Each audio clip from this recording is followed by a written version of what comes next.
झाड़ू लगाने वाला एक वैष्णव गोवर्धन में झाड़ू लगाता, दर्शन नहीं कर पाता था।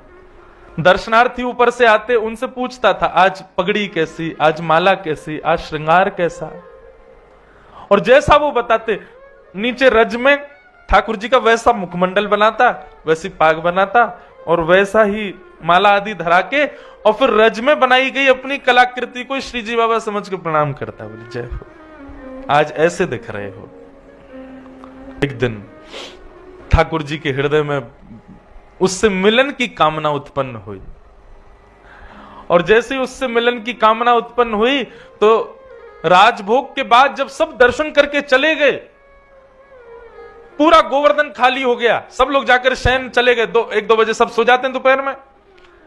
उस समय भी वो झाड़ू लगाने वाला वहीं बैठा, रज में जैसी उसने आकृति बनाई थी ठाकुर जी की, उसी का दर्शन कर रहा था, चिंतन कर रहा था। आज ऐसा पिछोड़ा होगा, ऐसी पाग होगी, ऐसे कुंडल होंगे, ऐसी माला होंगी, और बस इसी प्रकार से चिंतन कर रहा था। तभी नेत्र खोल करके उसने ऊपर गिरिराज पर्वत पर जब मंदिर के पास देखा तो ठाकुर जी की मोतियों की माला चमक रही है, पिछोड़ा चमक रहा है, सिर का मुकुट चमक रहा है, और ठाकुर जी जैसे वो एक पांव से उछल के बालक खेल खेलते हैं ना, खाने खाने बना के एक पांव से कूदते हैं, क्या बोलते हैं आपके यहाँ? हमारे यहाँ उसको ती बोलते हैं। हाँ, सब जगह अलग अलग है। वो ऐसे डालो फिर एक पांव से पकड़ो, कब से तो खेला ही नहीं, बचपन में खूब खेलते थे। ऐसे श्रीनाथ जी अपनी एक टांग पे उछल रहे थे गिरिराज पर्वत पे, एक पांव पे उछल रहे, एक पांव ऊपर कर रखा, और पांव पकड़ के वो करे अरे कोई अयो भैया मेरे कांटों लग गए, मुझको बहुत पीड़ा है रही है, नहीं जल्दी आओ। अब वो नीचे बैठा वो बालक, वो देखे ये कौन है, अरे ये तो मुकुट धारण किए हैं, ऐसी सुंदर बेनी गुथी भैया, इतनी सारी माला, पिछोड़ा, अरे ये तो ठाकुर जी जैसा श्रृंगार है, ये कौन है? दूर गिरिराज पर्वत पे ठाकुर जी कूद रहे हैं। ठाकुर जी ने उसको देखा, उसको सारे क्यों, बैठो बैठो देख कारो, जल्दी ऊपर आ, देख मेरे कांटों लग गो या को निकार। वो घबरावे, इधर उधर देखे, कोई देख तो नहीं रहा है, वो कोई नहीं है। ऊपर ज्यों ज्यों समीप जावे ठाकुर जी की, ज्यों ज्यों कमल नयन ठाकुर जी, सुंदर थोड़ी को चुबुक चमक रहे हो है, माथे को रोरी को चंदन चमक रहे हो है, ऐसी सुंदर ठाकुर जी की छटा देख करके जैसे जैसे सिड्डी पे ऊपर चढ़े त्यों त्यों मूर्छा आती उसको। वो मूर्छित होता, फिर संभालता, फिर चढ़ता, फिर मूर्छित होता, फिर संभालता, फिर चढ़ता। ठाकुर जी के अति समीप पहुंच गया, वही मूर्छित हो गया। ठाकुर जी ने सिर पर हाथ फेरा, होश में आया, बोले लाल जी आप ही हो? बोले हम बे मैं ही हूं लाला, मैं तुझको यहाँ मारे बुला रहा हूं, मेरे ना कांटों लगो पाँव में, जल्दी चल निकाल दे याकू। ठाकुर जी जिन चरणों को किसी को नहीं देते, सीधे उसकी गोद में पधरा दिए, ले चरण थे, कांटों निकाल दे। उसके हाथ कांप रहे, मुख कांप रहा है, वो समझ नहीं पा रहा मैं क्या करूं, कहां ठाकुर जी कांटे लगे। ठाकुर जी बोले पामन के तलवा को ऐसे हाथ से मल के देख, वहां मिलेगा। ठाकुर जी के श्री चरण कमलों के तलवे, जहां पे वज्रांग कुशध्वज सरोरुहलांचनाड्यम उत्तुंग रक्त विलसन्नक चक्रवाल, देवता आदि कहते हैं जिसका स्पर्श किसी को प्राप्त नहीं होता, वो उस झाड़ू लगाने के वाले की गोद में दे दिया। बोले ले धूड़िए भैया कांटों कहां है? वो देख रहा है, तभी उसको मिला। बोले हाँ जय जय मिल गए वो कांटो। बोले इसको निकाल दे। कोमल ठाकुर जी के चरण, बिल्कुल कमल जैसे चरण, निकाले, उंगली से निकाले नहीं, और भीतर चलो। अरे दाढ़ी के तने तो और भीतर घुसाए दियो, अब मुंह को और पीड़ा रही है। बोलो ठाकुर जी कैसे निकालू? बोले ऐसे ना निकालो, सुन तू पाम पकड़ के और अपने दांतन से निकाल। बोला मेरे प्राण निकल जाएंगे नाथ, इतनी कृपा मत करो। बोले तू, तेरे प्राण ना निकलेंगे, मेरे निकल रहे हैं, जल्दी निकाल। जबरदस्ती कृपा कर रहे हैं उसके ऊपर, और वो कोई कांटा लगा थोड़ी है, बस उस पर कृपा करनी है ठाकुर जी को। उसके मुख के पास अपने चरण दे दिए, और वो अपने दांतों से ठाकुर जी के कांटे को निकाल रहा है। ठाकुर जी बोले चल, अब मुंह को लेके चल। बोले कहां चलना? बोले आज गोविंद दास अपनी खिरक में दाल बाटी बना रहा है, बाकी दाल बाटी खावे जाऊंगा मैं, चल ले चल मुंह। अरे ठाकुर जी ये सब गोविंद दास आदि अष्ट सखा, ये लोग बड़े अपरस में रहते हैं, शुद्धता पवित्रता का बड़ा ध्यान रखते हैं, आप मेरे से छुप गए हो, ये भी इनको पता चल गई तो मुझे मार देंगे महाराज जी। ठाकुर जी बोले तेरे संग मैं हूं ना, चिंता क्या करे, चल अपने कंधा पे बैठा ले। ठाकुर जी उसके कंधा पे बैठ गए और सिर पकड़ लिया, और वो लेकर के जा रहा है। सोचो छवि कितनी सुंदर है, एक नन्हा सा झाड़ू लगाने वाला बालक अपने कंधा पे श्री जी बाबा को लेके जा रहा है, और ठाकुर जी उसको बता रहे हैं, सुन सुन सुन, देख वो गोविंद स्वामी की खिरक आ गई है। बोले हाँ। वो तू यहीं मुंह को उतार दे और तू यहीं छुप जा, मैं जा रहा हूं। और सुन, यहीं रुक जाइयो, तेरे का जो बाटी मैं ले आऊंगा, तो भी भूख लगी होगी। ठाकुर जी उतर करके गए। गोविंद स्वामी कदम खंडी में जाकर के बैठे। गोविंददास बोले आ गए जय जय? बोले हाँ आ गो। अच्छा, ये लीलाएं सबको नहीं पता होती थी अष्ट सखाओं के साथ। राजभोग के बाद ही ठाकुर जी लीला करते हैं बंधु। ये वृंदावन में जो लोग यूं सोचते हैं 12 बजे के बाद मंदिर बंद, ठाकुर जी सो रहे हैं, गलत सोच रहे हो आप।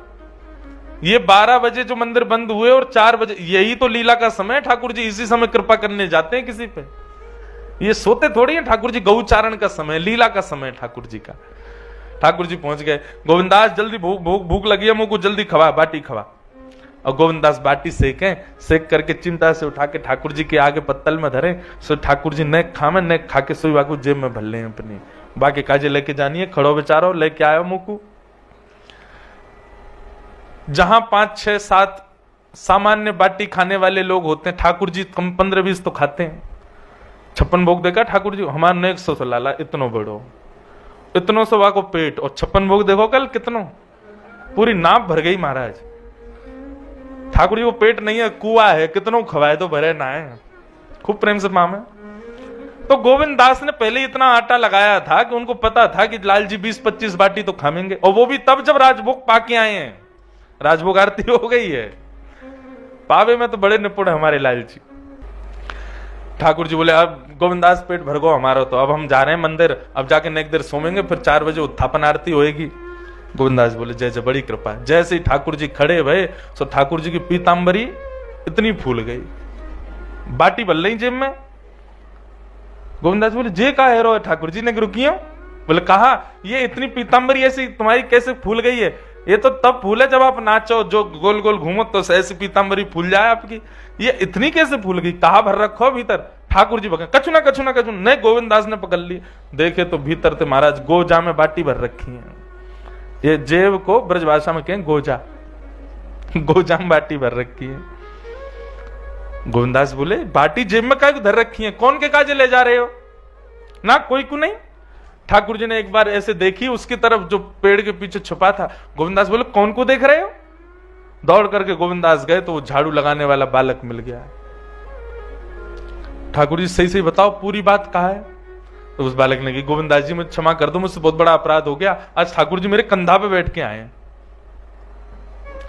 गोविंदास बोले राम राम राम, महा गुसाई जी ने मंदिर में इतने नियम बना रखे हैं, हाथ धो के आए करो, पामन को धो के आओ, आधो स्नान करके आओ, शुद्धता को ध्यान रखो। बेचारो वो तानसेन एक बार पद गावे आयो तो गुसाई जी ने भगाई दिया। बोले काय? बोले पहले तांबुल थूक के आ, शुद्ध मुंह से सेवा कर ठाकुर जी की। इतनी सेवा शिष्टाचार को विचार करें, और यहाँ ठाकुर ने सबरी सेवा तोड़ रखी है।